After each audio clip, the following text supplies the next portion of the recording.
bagi manusia.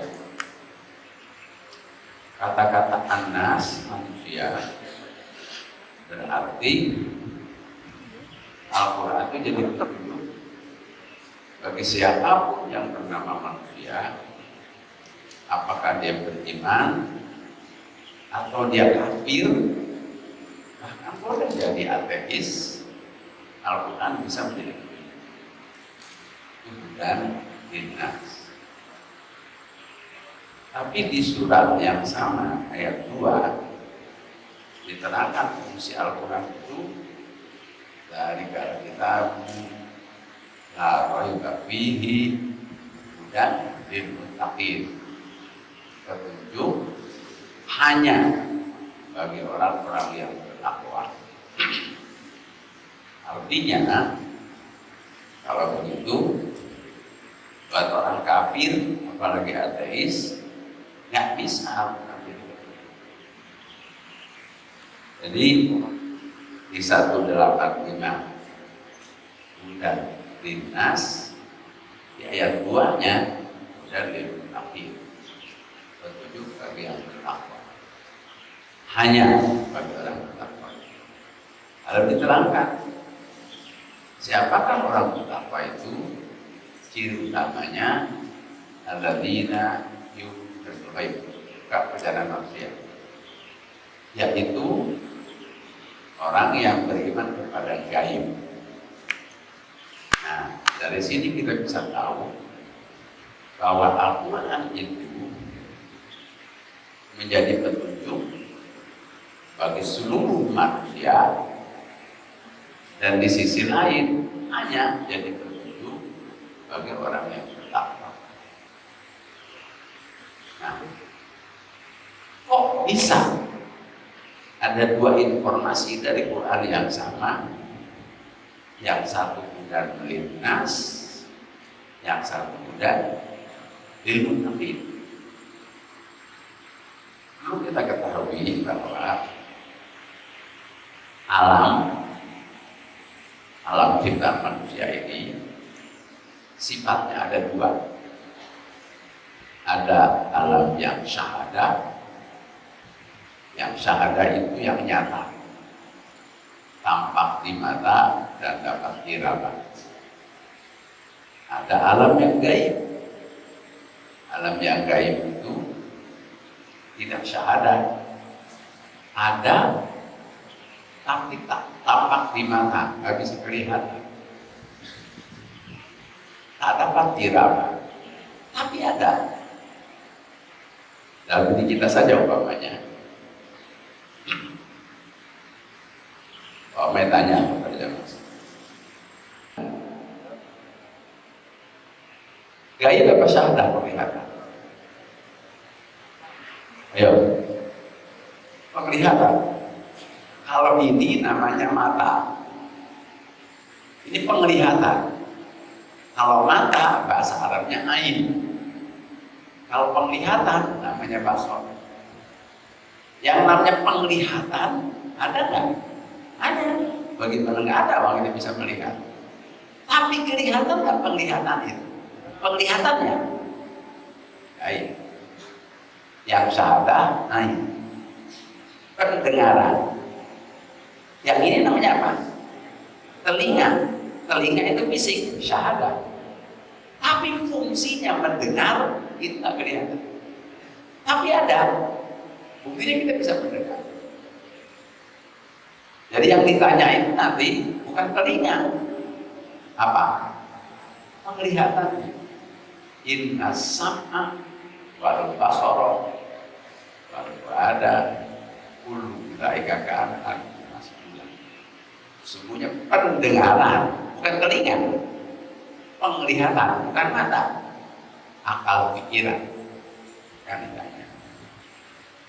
Nah, ketika Al-Quran menerangkan alam yang syahadat, yang nyata, maka Al-Quran perannya hudan linnas, petunjuk bagi manusia. Orang kafir,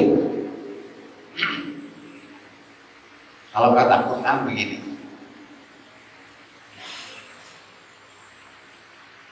Wa minal an'ami, dari binatang-binatang itu ada yang rujubin dunia, ada susu dari binatang ternak itu, yang keluarnya susu itu mimbaini fardin wadamin. Susu dalam binatang itu posisinya ada antara darah dan kotoran. Jadi itu nggak tercampur, tidak terkontaminasi. Susu itu sa'ilun lisyaribin, bisa diminum. Padahal adanya antara darah dan kotoran. Itu alam syahadah atau enggak ini? Alam syahadah. Quran menerangkan bahwa posisi susu dalam binatang ternak itu antara kotoran dan darah, itu bisa dibuktikan. Ada dulu orang kafir nggak tahu, tapi Quran telah menerangkan. Nah, ketika Al-Quran menerangkan alam yang syahadah, yang observable, maka Al-Quran perannya hudan linnas, petunjuk bagi manusia, siapa saja manusia. Tapi ketika Al-Quran menerangkan alam yang gaib, alam yang tidak bisa dilihat, maka perannya dia bukan dimutakin. Hanya orang yang bertakwa saja yang dapat memperoleh petunjuk dari Al-Quran. Nah sekarang dari perjalanan manusia ini,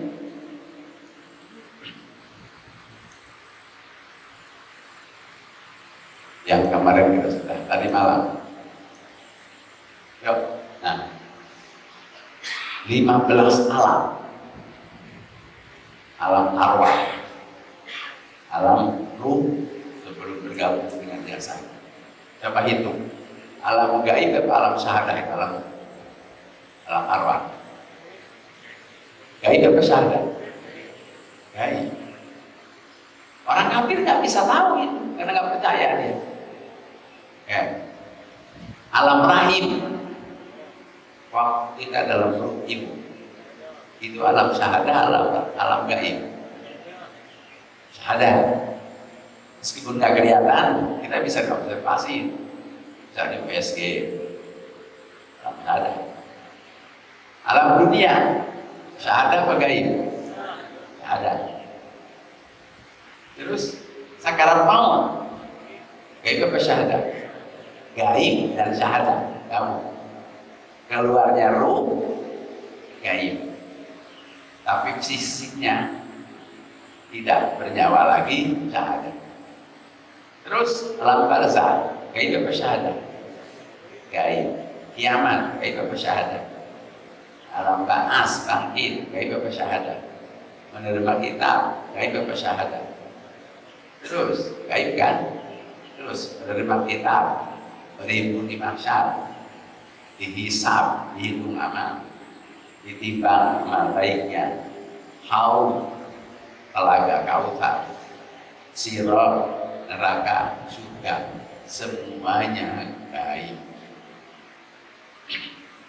Sekarang ya gaibnya, nanti kalau dijalani bukan jadi syahadah. Jadi kalau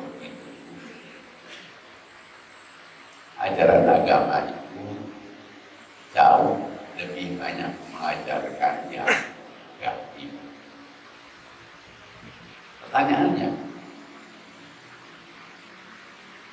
kita ini memahami agama hanya sekedar dengar ceramah, kan? Bapak Ibu tidak pernah nyantren, tidak pernah kuliah di perguruan tinggi sama agama.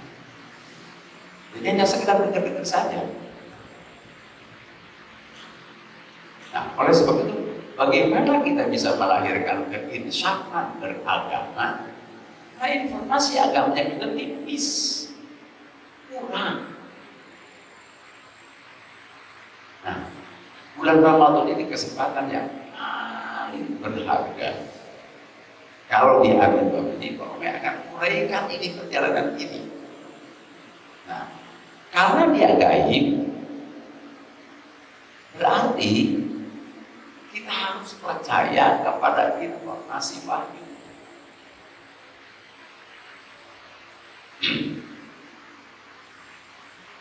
Kalau yang syahadat kan bisa dibuktikan.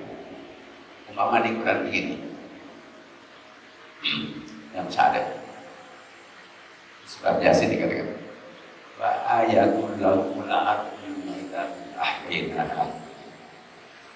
Bukti kuasa Allah itu bumi adanya gersang, tandus, ahyainaha, kami hidupkan kata Allah dengan hujan.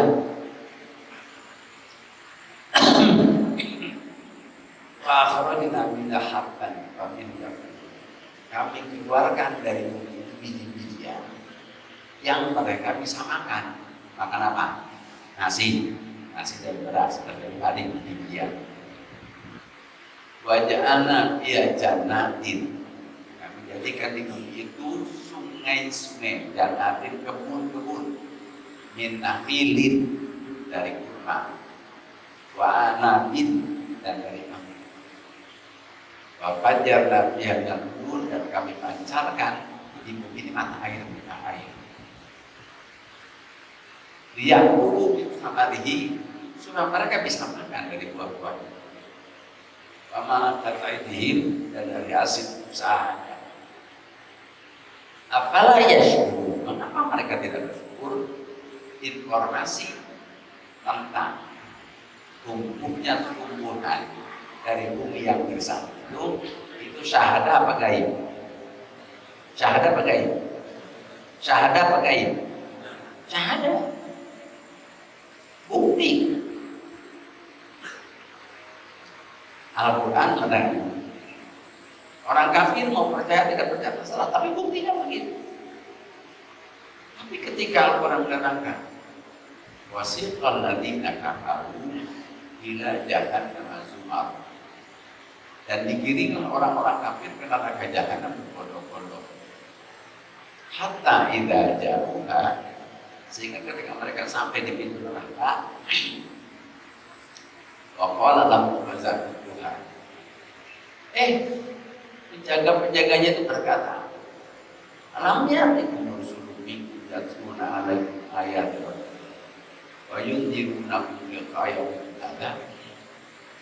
Orang-orang kafir, emang nggak pernah datang kepada kalian Rasul dari Tuhan kalian yang membacakan ayat Tuhan kalian, yang memberitahukan akan adanya pertemuan hari ini? Oh, mereka menjawab, bala, ya. Jadi orang kafir di pintu neraka mengakui ada Rasul Allah, ada pewaris Rasul Allah yang membacakan ayat Allah. Apa kata mereka? Walakin haqqat kalimatun adabi al-kafirin. Tapi telah terbukti benar ketetapan siksa buat orang yang kafir. Orang kafir begitu. Gila. Lalu kata mereka tadi dikatakan, kalau begitu ulu apa jahannam, masukilah oleh kalian itu pintu jahannam itu. Oh, ini nafiah, kalian kekal di dalamnya. Tapi sahabat para mutakabirin, itulah seburuk-buruk tempat orang-orang yang menyombongkan diri. Cerita orang kafir digiring ke neraka nanti itu gaib apa syahadah? Gaib. Kalau gaib berarti urusannya apa? Percaya atau tidak. Makanya harus orang yang beriman, yang menerima. Ayat berikutnya surat Az-Zumar ayat 1. Ayat ketiganya wasiqal ladzina taqaw rabbahum ila jannatin zumar, dihantarkan orang-orang yang bertakwa pada mereka ke surga dengan berbondong-bondong. Hatta idza ja'uha, sehingga ketika mereka tiba di pintu surga itu, oh lalah wa Futihat abwabuha. Tiba-tiba dibuka, terbuka seketika pintu surga itu. Para penjaga surga itu berkata, salam alaikum, salam sejahtera kepada kalian, karena kalian telah berbuat baik. Aduh,